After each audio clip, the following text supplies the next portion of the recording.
Hello and good morning, good afternoon, good evening, and good night. Whatever time of day that you are listening to this and coming into your brain, hello. Welcome, my dear friend. My name is Jeffrey Breedwell, and this is the Jeffrey Breedwell Audiocast. And you have selected the time that we are in right now for you and me to have this conversation about love. I don't know if it's romantic love between you and me, or if it's platonic love between you and me, or if you're like my kid and you're listening. And if you are my kid and listening, please do this while cleaning your room because your room is probably a mess. It's one of those things.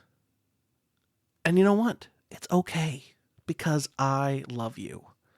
I say this almost every week now, is that my dog and I, or now my cats and I, love you. And it's kind of just one of the things that I say, trying to be a little bit more positive with things, trying to be a bit better about it, try to put this little positivity in a little bit into the world to hear you. So that way you at least hear it if you're listening to the podcast and you don't have this moment where you're like, I never hear anyone tell me that they love me. Well, now you do. And it's me. And whether I've known you or I've met you once or I've never met you at all and you're just brand new discovering this, just know that it is in fact true. I do love you. And there are, the different kinds of love and the different types of things. And there are the different languages of love. All different ways of making love too. Okay, we had to talk about this, Mickey. Uh-huh. Where you weren't going to say anything about making love. Right. Well, I didn't say anything about it. I was just, including it in the conversation. Yeah, but I don't want to picture you making love. Oh, wow, that's probably a good thing. I mean, you and Minnie? Oh, yeah. Oh, wow. It's getting a little personal there, though. Jeff, I'd like to keep it strictly professional. Uh-huh. Like, yeah, dude. Like, we don't want to hear about you making love. Or you making love either.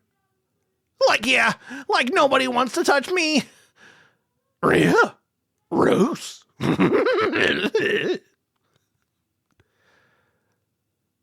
Wow. Jackie, are you okay? That was kind of rough. Like, yeah, dude. I'm kind of used to it. There's a lot of things, where, sometimes people just like to have the good times with me, and I like to have a good time with them. Well, that's good. Like me and Velma once. Whoa.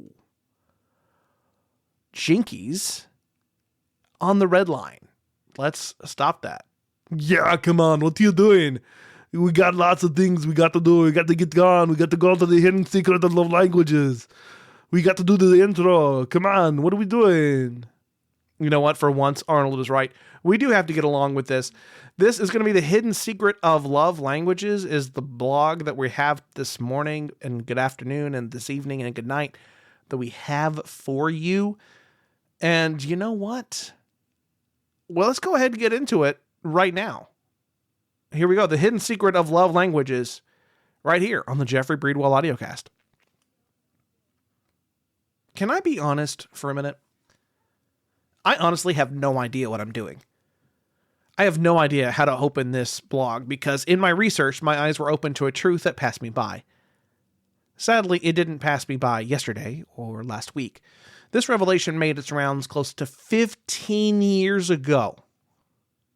And for those keeping track politically, that's early QAnon, before MAGA became the loudest political party in the country, before they took over the presidency, and before they helped, and I use that term loosely, unveil how horrible many politicians are. In the years since, America has become a country nearly unrecognizable from our past. The day-to-day might be the same for some, but for many others, it's full of protesting. It's full of taking stands against a fascist police state run by a pedophile who protects other pedophiles, many of whom are coming from evangelical church pulpits. And those who have been systemically victimized by the same monsters for hundreds of years, they have the same answer. Welcome to the party. Protest is on Saturday. Ironically, in the midst of the early dystopian fall of the country, People are still falling in love. It runs through the streets with smiles from strangers. It moves wistfully from teenager to teenager in the halls, malls, and Discord servers. At this time, people still use the term love language as if it were a personality trait, but they forget a few crucial things: its origin and how to use it. And that's what you and I are getting ourselves into today. But first, sponsors! Announcer guy. This post is sponsored by Cats. Cats! Meow. They're not just a musical anymore, now with typing skills. This show is also sponsored by the best way for you to show love to one of your favorite creators, which I assume is Jeff, since you're listening to this broadcast. Now available, the Skull and Quill shirt. That's right, you can grab the Skull and Quill shirt in black, made from Gildan and quality cotton. It's available in sizes small to 5XL with free shipping anywhere in the US, and it's only $22.95. And it's better than being naked. Oh, that's what you say. Buy your shirt today. And now, back to the blog. When I first heard of the 5 love languages, I was in premarital counseling with my wife, with the pastor of my parents' church, who was set to marry us. I was largely anti-God at the time, so I was initially resistant to the preaching of a pastor to watch as homework. We got a burned DVD-R of a pastor explaining this concept. We were apparently speaking different languages when it came to how we showed our love for one another. My wife identified with 2, and I identified with 2 different ones. It was never just a single one, there were multiple. When we went back, we explained the situation to the pastor, who understood completely. He told us that we were fine, we just needed to know how to communicate, recognizing when one person is trying to show love to the other. And that was that. It was more of a check in the box than anything. In the 16 years since that day, my wife and I have had our difficulties, like most couples. She nearly left me once, and I nearly left her another time. Oddly enough, how we showed love never came up in those difficult moments. Those difficult moments didn't require me to show my love language. If anything, I should have shown her that I could speak her love language. I should have done what she needed, not what I needed, but ironically, that was something we had to figure out ourselves. It took a minute, but we finally figured it out. That's what I was going to write about when I initially planned this blog, until I did my research into the history of the love languages. Then I discovered a truth that blindsided me, even after my, quote, ally discovery stage. You know, that's the stage when you research everything you've done wrong and about all what the right thing is. Well, love languages flew right by me. Perhaps the white stripes were right. All love was fleeting. Love language canon. Before Watergate, before the Ramones, and before the end of the Vietnam War, the 33-year-old Gary DeMonte Chapman joined the staff of the Southern Baptist Convention Church, Calvary Baptist Church in Winston-Salem, North Carolina. He would occasionally preach, but his main duties surrounded family care, i.e. college ministry, youth, children, and marital counseling. There, he would have taught the main staples of Baptist theology at the time, in which the new hotness was whether or not the Bible was inerrant or without error. It would have been a predominantly white church, a picture of what many Americans think of when they think of the conservative Baptist church. According to Chapman, he held a Q&A sessions with college students and noticed a disconnect in their dating and marriages. He published his first book during that time, Toward a Growing Marriage, 1979. 10 years later, he started teaching singles and divorcees, noting a real disconnect between people and how they love each other. Aimed to help those in singles ministry, he wrote Hope for the Separated, 1982. From there, he underwent intensive counseling sessions and eventually recognized a pattern among those he counseled. This inspired him to write his, quote, cloaked secular, unquote, book, The 5 Love Languages, 1992, and The Unapologetically Christian Covenant Marriage, 1992. And this is where we find the original 5 love languages. Words of affirmation, or verbal expressions of affection and appreciation. Acts of service, doing helpful things for your partner. gifts, giving tangible tokens of your affection, quality time, the undivided attention and shared activities, and physical touch, the physical intimacy and non-sexual touch. These 5 love languages, according to the book, are the inputs and outputs for a metaphorical love tank within each person. This tank would need to be kept filled, rising when receiving and falling when showing love. The goal would be to speak your partner's languages, even if they're unnatural to you. For example, you tell your partner how beautiful they are, and if their love language is words of affirmation, it would be received more positively than, say, building a porch or buying them cat toys. Sorry, the cat demanded input. The book has sold over 20 million copies, been translated into 50 languages, and has spent years on the New York Times bestseller list. He branched off this success to include books for singles, men, teenagers, children, and even the workplace. The quiz included in the book found its way online and became an identity marker, like a personality test. Despite the popularity, scientists and psychologists everywhere came out to voice their critiques of the book. They pointed to the lack of scholarship by Chapman, given that his work relied on anecdotal evidence. Canadian researchers published a work in 2024 in Current Directions in Psychological Science, which found that most people prefer all 5 love languages rather than a single one, and the matching languages dynamic doesn't necessarily predict higher satisfaction. The researchers recommended a balanced diet of essential nutrients to cultivate lasting love. Love, part of a balanced breakfast. Controversy. This is where you and I are going to dive into the good stuff. I hope you've got your balanced diet of crackers, cookies, and crumpets, because I'm serving up all the tea. Despite the many additional books and editions, The 5 Love Languages does exactly what it's subtly meant to do: spread evangelical values to the masses, and that pissed off pretty much everyone. Let's dig. On October 20th, 2019, The Atlantic posted an article by Ashley Fetters that did the same thing I initially aimed to do with this blog. Tell you it's way more about your partner's love language than it is about yours. Fetters wrote, "If you were to search for the phrase love language on Twitter, perhaps late on a Wednesday morning, you'd likely find more than 50 tweets from the past hour containing the phrase. Some would be jokes. Brunch is my love language. Down-tempo experimental bass is my love language. Listening to Dave Ramsey's podcast together is my love language.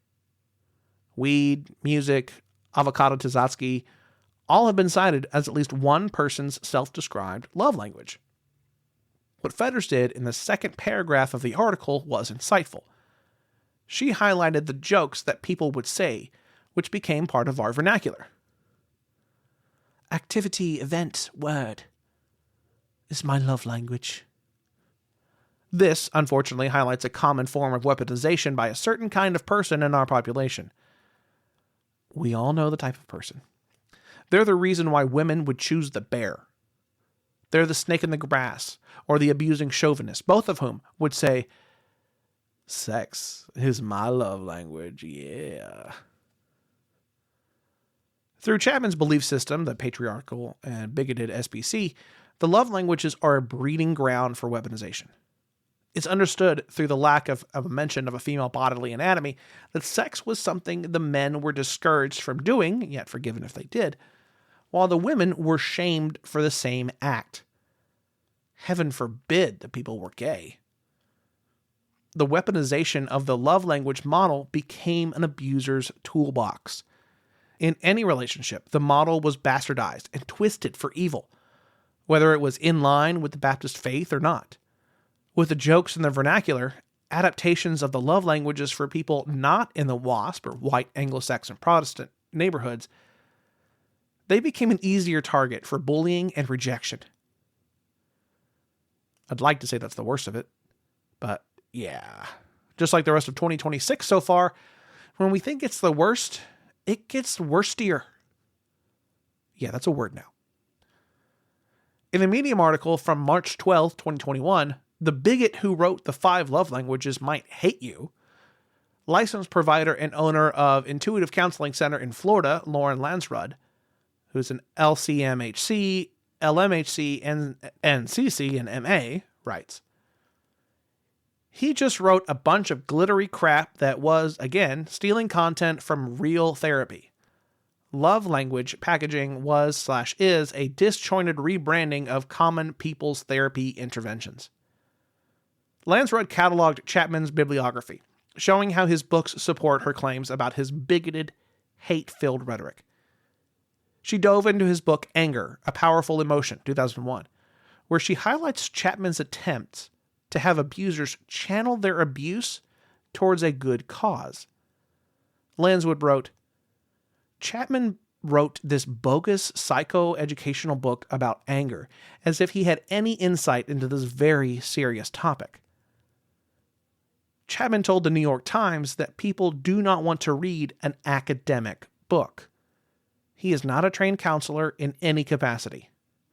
This guy is a therapeutic fraud. And although Jesus might flip a table or two in dispute, Chapman doesn't care. Lansrud is joined by the Scary Mommy blog in criticizing Chapman's view on the LGBTQ+ community, including his comments on the subject. While Lansrud notes his open discrimination on his website, the linked portions are now deleted and unavailable via the Wayback Machine. The Scary Mommy gives us a bit more context in March 2021, citing an August 2013 Q&A post. Question. My son has recently told us that he is gay. I'm having a hard time dealing with it. How can I help him with this and still show love? Gary Chapman. Disappointment is a common emotion when a parent hears one of their children indicate that he or she is gay. Men and women are made for each other. It's God's design. Anything other than that is outside of the primary design of God. Now, I'm not going to try to explain all the ins and outs of homosexuality, but I will say this. We love our children no matter what. Express your disappointment and or your lack of understanding, but make it clear that you love them and that you will continue to love them no matter what. I would also encourage you to ask your child to do some serious reading and or talk to a counselor to try to understand him or herself better while continuing to affirm your love. Another excerpt from his website, now deleted. Almost all parents, even those who say that we should tolerate all lifestyles, will feel shock and deep pain if one of their children announces that he is a homosexual. The initial reaction is that they have failed their child in some critical way. The fact is that research has failed to discover the causes of homosexuality. We simply don't know why some people have quote-unquote same-sex attraction. So what's a Christian parent to do? The example of Jesus would lead us to spend time with them, communicate with them, and demonstrate love for them, even though we do not approve of their lifestyle. Scary Mommy blog continues. Note how Chapman adjusts his language here so that empathy is no longer the goal. Note how the concern and empathy is placed wholly with the parent who feels conflicted about their love for their child.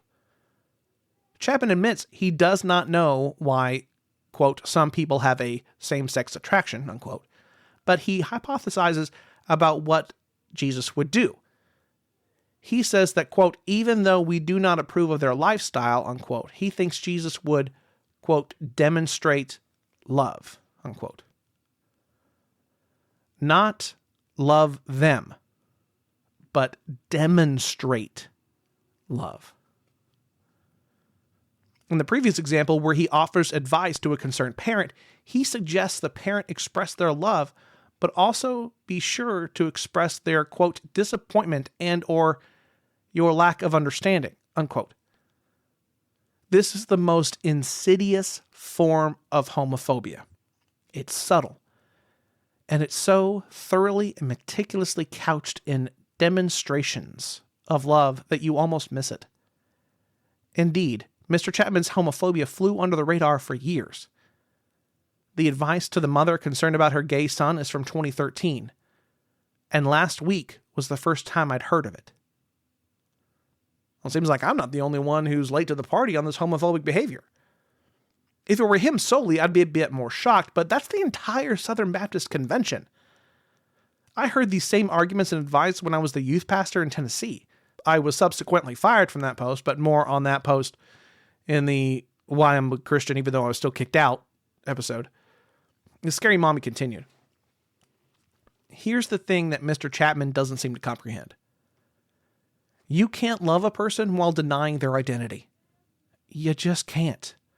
No matter how earnestly a person may believe in their own love, despite disappointment, the love is now stained by disapproval. It is no longer love. Should we still use it? Well, that's the question of the day. Given the secret of the love languages, would you still want to use that model? If not, then what? This isn't a closed question either. I'd love to have your response in the comments on whether you'd continue to use the love language model. I'd recommend that we open the love languages. 5 isn't enough. The mental health professional community had an idea for their responses, but they missed the metaphor. People aren't dishes. We're not plates, nor do we have tanks. We communicate with each other. We are a communal species. As such, our love languages ought to bring everyone together. As Fetter mentioned, we could use the jokes as the truth. We don't need to take it literally, of course, but if your partner says, "Going to the movies is my love language," we can probably surmise that they really enjoy going to the movies with you. They love spending quality time in shared space with popcorn, candies, and soda. This can go further with humans with the neurodivergent DLC installed. As neurodivergents, our brains are wired differently than the normies. Yes, that's what we call you in our secret meetings behind closed doors and our secret podcast that we're all listening to when we have headphones on. Only neurodivergent people can hear it and access it. That's why you can't. I'm totally kidding. I love you, normies. The neurodivergent love languages started as a grassroots movement on Tumblr, TikTok, Twitter, Imager, etc. around 2021, 2022. The artists didn't feel represented, so as with all things on the internet, they made their own. The typical common neurodivergent love languages are infodumping, showing a special interest by explaining intricate details of what they absolutely enjoy. It is an act of intense trust and affection. Parallel play, often called body doubling, this is the act of being in the same room and coexisting. It's the comfort of knowing they're there without the need to entertain them. Support swapping. This is helping your partner with things their brain finds difficult, such as remembering an appointment, finding keys, or remembering to eat. Penguin pebbling. The Gen 2 penguins give pebbles to their mates, and so do neurodivergents. This includes sending memes, links, a cool rock, a special gift, or something like that. It's a way to say, "I saw this and thought of you." Deep pressure. Since light touch can be overstimulating for some people, this category focuses on the ever-present need to be crushed, like with a weighted blanket or a person on top of you. It is more sensory-seeking than anything sexual. Dr. Liz Solomenia, a neurodivergent advocate, created a graphic on her blog, Ask Dr. Liz, to illustrate this topic. How to speak your partner's ND love language. And there's a chart that you can find in the show notes. For info dumping, the love language type is words of affirmation. What to say? Can I nerd out about Pokemon with you? Things to avoid. Ignore, pretend to listen, criticize the topic. Actions to take. Actively listen, ask questions, and remember their passions. Deep pressure. Love language type, physical touch. What to say? Can I get a big hug from you? Things to avoid. No consent, rejecting, half-hearted action. Actions to take. Ask for consent. Offer sensory soothing when they appear stressed. Love language, penguin pebbling. The type, receiving gifts. What to say? I saw this meme and thought of you. Things to avoid: not responding, dismissing, or annoyance. Actions to take: thank them for sharing, share the weird stuff with them. Parallel play: love language type, quality time. What to say: can we be in the same room and do different activities we enjoy? Things to avoid: excessive talking or interruptions. Rejecting bid to connect. Actions to take: honor their sensory needs, social batteries, and personal space. Use headphones. And support swapping: acts of service. What to say: can you ask me if I'm hungry when you notice that you're hungry? Things to avoid: nagging, infantilizing, refusing to assist. What to do: gentle reminders, doing chores and tasks together. Missing items: one of the things we must remember is that this process is a two-step process. Chapman had this part right. We can identify ourselves by what we like and how we show love. That part is great for personal growth. The second part is to make sure we're bilingual with our partner's love language.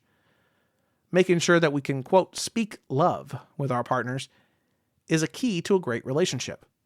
Another thing that isn't mentioned at all is the love language conversation, typically, is the fact that the love languages, whether neurotypical or neurodivergent or other, also apply to the other forms of love. Friendship, without a doubt. Parent, you betcha. Coworker, absolutely. Random stranger on the street? Yes, but I'd avoid touching them or applying deep pressure without their consent. And that brings me to the point that isn't explicitly stated. Consent is the basis for all the love languages.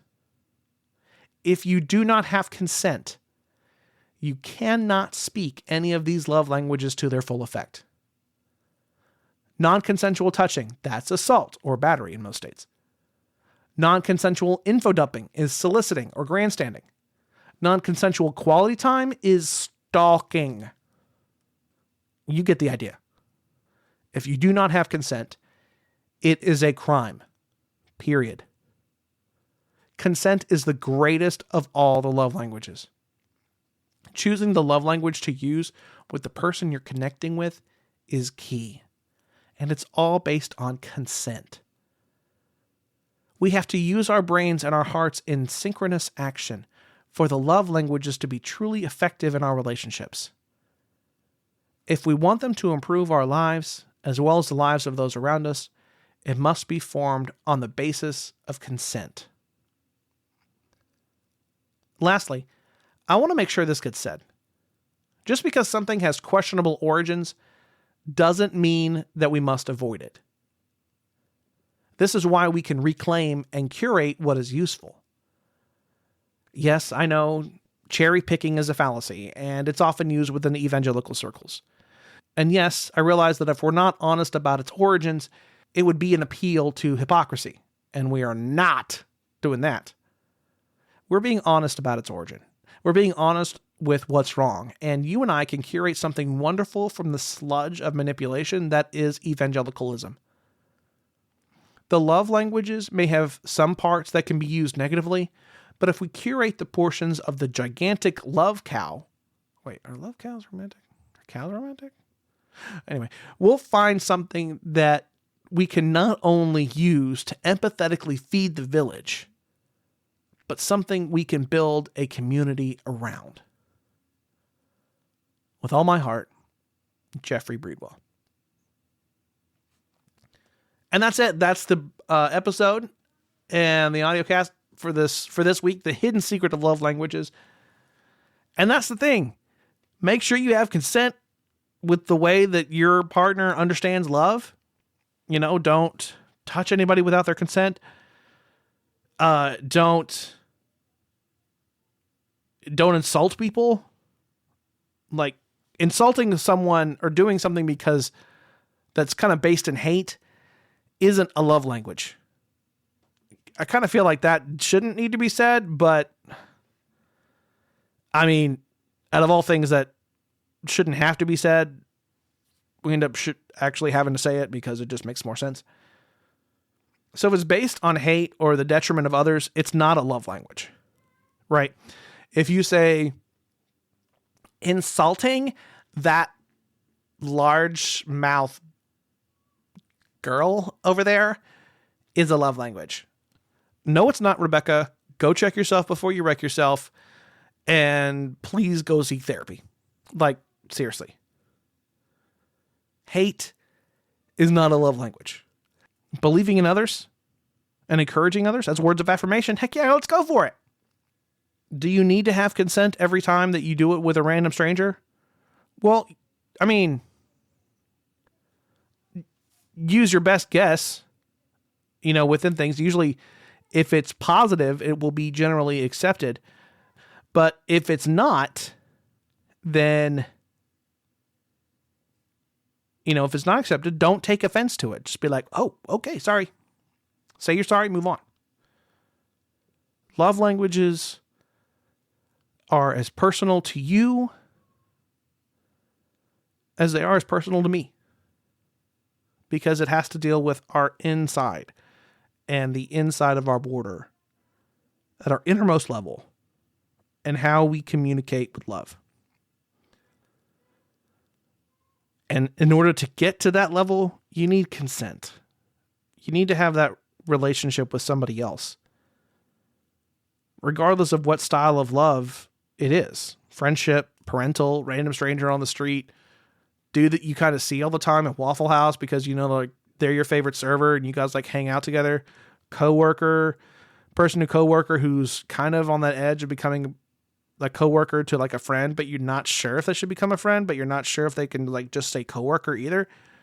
Love languages work for all of that. Person you met on Tinge? Sure. Person you met on Grindr? Yeah. Go for those love languages. If you're putting a love language in Grindr or on a dating app, that's great. Go for it. If you feel like you want to be defined on that first impression by that, that's fine. That's, you do you, boo. I'm not going to have any negative things to say about that. My biggest thing is just making sure that as we are loving each other, as we are loving our neighbor as we do ourselves, that we are also showcasing this love. And we're doing it with these love languages. That we give ourselves our love language to the same amount that we give others a love language. And we speak that equally. That's the whole point. Self-care is really love language for the self. That's a little tidbit add-on that I didn't put on there. But that's a free sample. Yay! All right. So with that all being said, that concludes this episode of the Jeffrey Breedwell Audiocast, The Hidden Secret of Love Languages. My dog and my cats, we all love you. We'll see you next week. I'll catch you next time.